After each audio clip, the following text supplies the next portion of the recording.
but is there any particular medicines or supplements which should be taken to boost the immunity so that अगर virus infect भी करे so our body can protect ourselves? एक line का answer है कि ऐसी कोई नहीं तो महीने खा लेता डॉक्टर, ऐसी कोई दवा नहीं है, ना बाबा रामदेव भी नहीं खाते ऐसी। हाँ, कहते जरूर हैं कि भाई ये खा लो वो खा लो, कई लोग, इसका कोई एविडेंस नहीं है, साइंटिफिक एविडेंस किसी चीज का।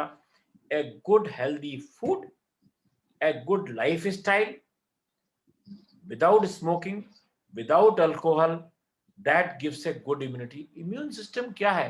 देखिए, इम्यून सिस्टम को तो अभी साइंस ने स्टडी कर लिया कि भाई एक एंटीबॉडी है, एक सेल्स हैं, एक टी सेल है, एक बी सेल है। एंटीबॉडी तो खैर मेरे ख्याल से अब सब पहचान गए हैं, बाबा रामदेव से लेके सब लोग, कि भाई एंटीबॉडी कोई बला है।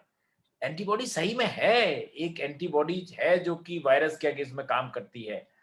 तो बेसिकली ऐसी कोई भी दुनिया में ना खाना है, ना पीना है, ना टॉनिक है, ना विटामिन है जो इसको एंटीबॉडीज प्रोडक्शन को बढ़ा सकती है। क्या बढ़ा सकता है? Immunization. So that is number one, a good lifestyle. हाँ, इम्यून सिस्टम किस किस से अफेक्ट होता है सबको मालूम है।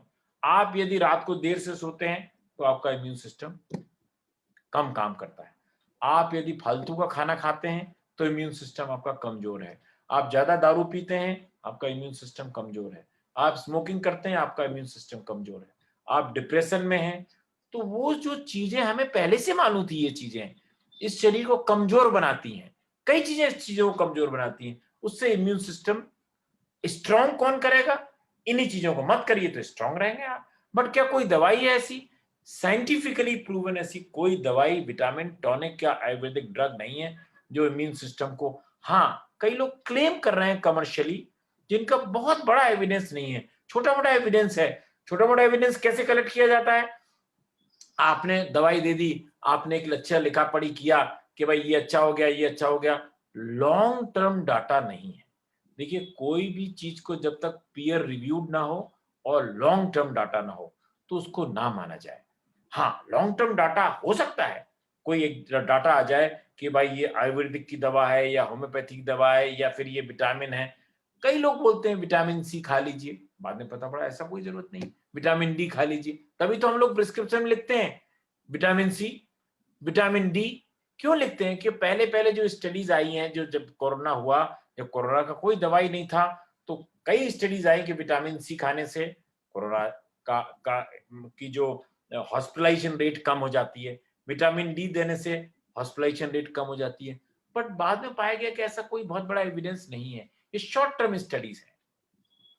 But sir, there are certain studies which definitely say कि vitamin C और zinc और vitamin D के supplements, अगर if they are supplements नहीं, if they are in adequate quantity in your body, then your receptors become more stronger to हाँ, resist the. बहुत बहुत बड़े एविडेंस नहीं है, मैं बताया ना आपको, तभी तो हम लिख रहे हैं। छोटे एविडेंस हैं, छोटे से हैं। वो तो बाबा रामदेव भी कहते हैं, हमारा कॉर्नेल भी उसका एविडेंस है, तो उनका भी एविडेंस है, तुम्हारा एविडेंस है तो उनका भी एविडेंस है। तो हमसे कोई बोलता है, हमने कहते खाओ भाई, तुम्हें खाना है तो, क्योंकि उनका भी एविडेंस छोटा सा है, हमारा भी एविडेंस छोटा सा है। विटामिन सी का कोई बहुत बड़ा एविडेंस नहीं है, विटामिन डी का एविडेंस बहुत बड़ा नहीं है, जिंक का भी बहुत बड़ा नहीं है। उतना ही ये बाबा रामदेव बोलते हैं हमारा भी वो छोटा सा है, तो हम भी यूज करते हैं। तो ये शॉर्ट टर्म है, क्या चीज सरवाइव करेगी लॉन्ग टर्म? एक बात तुम्हारा कहना बिल्कुल ठीक है कि जिंक की स्पेशली स्टडीज है, विटामिन डी की स्टडीज है which are published in good journals, कि उनको लेने से जो रिसेप्टर्स वगैरह हैं, तो इसीलिए वो जो स्टडीज हैं वो किए, पर उनको रीडुप्लीकेट नहीं किया गया, उनको फिर से रीडुप्लीकेट करना था किसी को, वो नहीं हो पाई, इसीलिए उसका एविडेंस कम होता चला गया।